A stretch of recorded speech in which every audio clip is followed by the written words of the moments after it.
Chapter 14, The Colporteur, Evangelist, and Finance. Prompt payment for books. The work is halting because gospel principles are not obeyed by those who claim to be following Christ. The loose way in which some canvassers, both old and young, have performed their work shows that they have important lessons to learn. Much haphazard work has been presented before me. Some have trained themselves in deficient habits, and this deficiency has been brought into the work of God. The tract and missionary societies, book and Bible houses, have been deeply involved in debt through the failure of canvassers to meet their indebtedness. Canvassers have felt that they were ill-treated if required to pay promptly for the books received from the publishing houses. Yet, to require prompt remittal is the only way to carry on business. Absolute honesty. Matters should be so arranged that canvassers shall have enough to live on without overdrawing. This door of temptation must be closed and barred. However honest a canvasser may be, circumstances will arise in his work which will be to him a sore temptation. Laziness and indolence are not the fruit borne upon the Christian tree. No soul can practice prevarication or dishonesty in handling the Lord's goods and stand guiltless before God. All who do this are in action denying Christ. While they profess to keep and teach God's law, they fail to maintain its principles. No reckless spending. The Lord's goods should be handled with faithfulness. The Lord has entrusted men with life and health and reasoning powers. He has given them physical and mental strength to be exercised, and should not these gifts be faithfully and diligently employed to His name's glory? Have our brethren considered that they must give an account for all the talents placed in their possession? Have they traded wisely with their Lord's goods, or have they spent His substance recklessly? And are they written in heaven as unfaithful servants? Many are spending their Lord's money in riotous enjoyment, so-called. They are not gaining an experience of self-denial, but putting money on vanities, and are failing to bear the cross after Jesus. Many who were privileged with precious God-given opportunities have wasted their lives and are now found in suffering and want. God calls for decided improvements to be made in the various branches of the work. The business done in connection with the cause of God must be marked with greater precision and exactness. There has not been firm, decided effort to bring about essential reform. Volume 6, page 337 and 338. Not to incur debt. All must practice economy. No worker should manage his affairs in a way to incur debt. The practice of drawing money from the treasury before it is earned is a snare. In this way the resources are limited so that laborers cannot be supported in missionary work. When one voluntarily becomes involved in debt, he is entangling himself in one of Satan's nets which he sets for souls. Manual for Canvassers, page 65. Canvassers who expect to be helped. When they get into difficulties, some canvassers expect that money is to be drawn from the treasury to help them out, only to get into straight places again and again to require help. Those who are stewards of the means in the treasury must keep a sharp lookout to see that the supply is not exhausted by these drafts. When men cannot, by canvassing, bring into the treasury every dollar that belongs to it rightly, then let them stop just where they are. They should not engage in canvassing unless they can bring means into the treasury instead of robbing it. Truthful, honest, and faithful. The canvassing work is not to be conducted in a slack, loose manner. Those engaged in work that calls for the handling of money should keep a strict account of every penny received and paid out. The education in accuracy thus gained will fit them for greater usefulness. If a canvasser continues to order books and sends no report of his work, making no statement regarding their delivery and the receipt and expenditure of the money that he handles, those in charge of the work should, in a kind, friendly manner, endeavor to ascertain the true situation.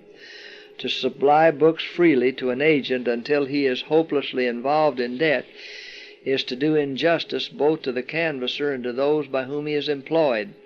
Such a loose, careless way of working brings discouragement.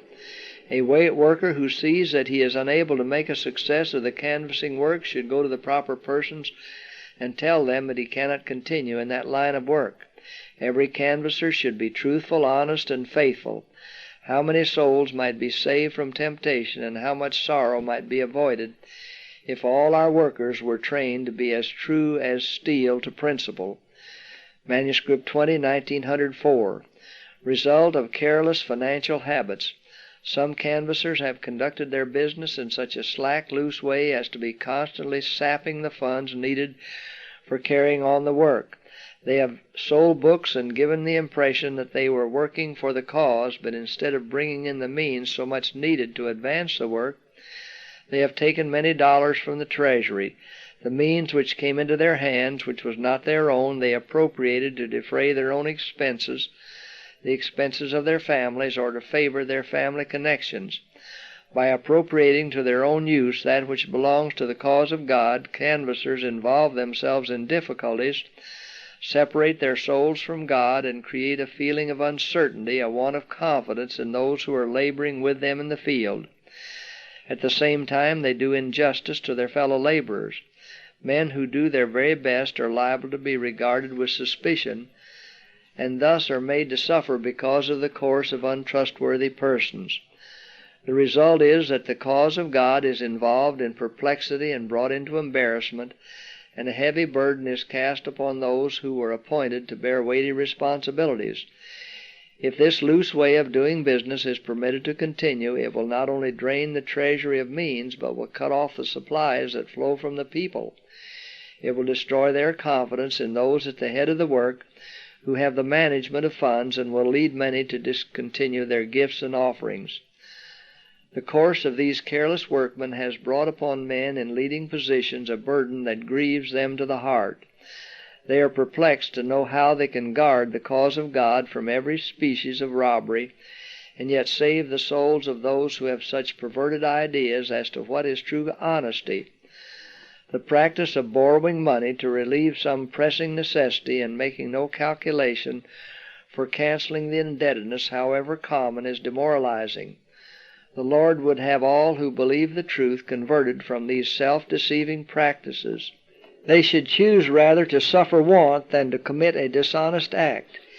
If those who see the truth do not change in character, corresponding to the sanctifying influence of the truth, they will be a savor of death unto death. They will misrepresent the truth, bring a reproach upon it, and dishonor Christ, who is truth. The question to be considered is, by what means the work can be carried forward and canvassers be prevented from embarrassing the cause and casting a burden upon the publishing houses by a careless, selfish way of doing business. This question is of consequence. Manuscript 168, 1898. Sidelines. Some have brought themselves and their families into most distressing circumstances through poor management in book canvassing. They have run in debt and have borrowed money of men not of our faith. With the work of scattering our publications and advocating the truth, some have mingled scheming, buying, and selling. This makes a bad combination. As they labor to obtain advantage for themselves, they are allured by the prospect of buying things for less and selling them for more than their value.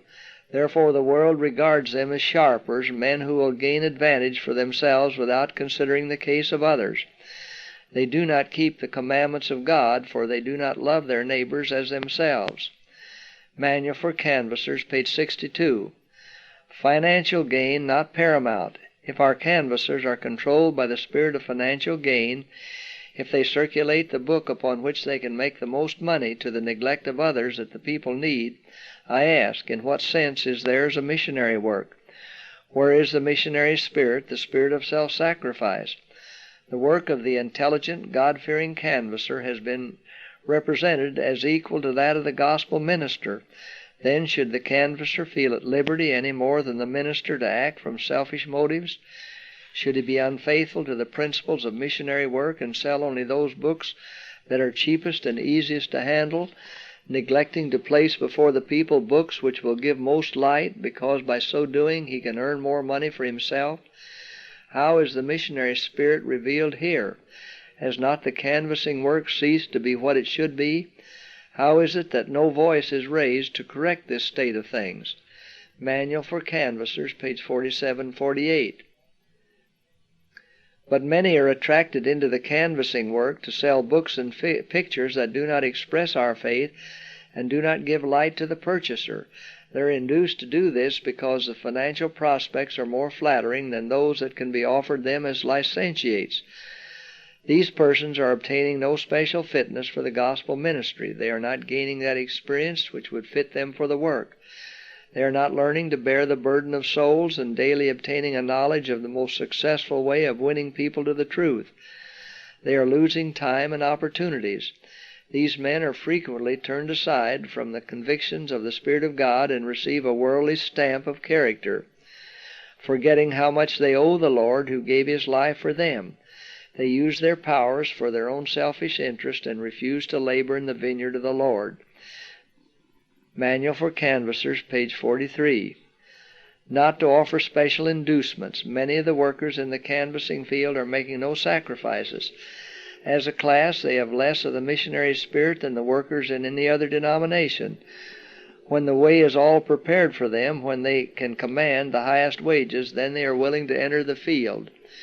Many inducements are presented to canvassers to handle popular books. Large wages are offered them, and many refuse to work for less wages to circulate books treating on present truth.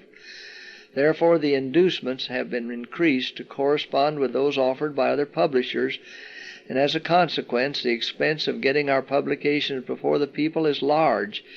Many of the canvassers obtain their money easily and spend it freely. Volume 5, page 403 and 404. Economy and self-denial. Quite a sum may be expended in hotel bills that are not at all necessary. The cause of God lay so near the heart of the pioneers in this message that they seldom took a meal at a hotel, even though the cost was but 25 cents each.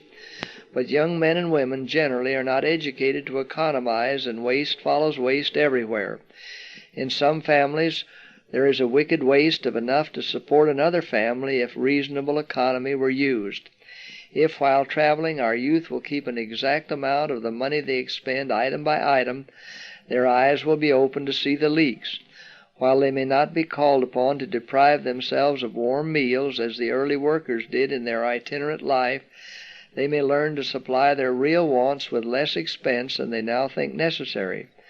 There are persons who practice self-denial in order to give means to the cause of God. Then let the workers in the cause also practice self-denial by limiting their expenses as far as possible. It would be well for all our workers to study the history of the Waldensian missionaries and to imitate their example of sacrifice and self-denial. Volume 5, page 400.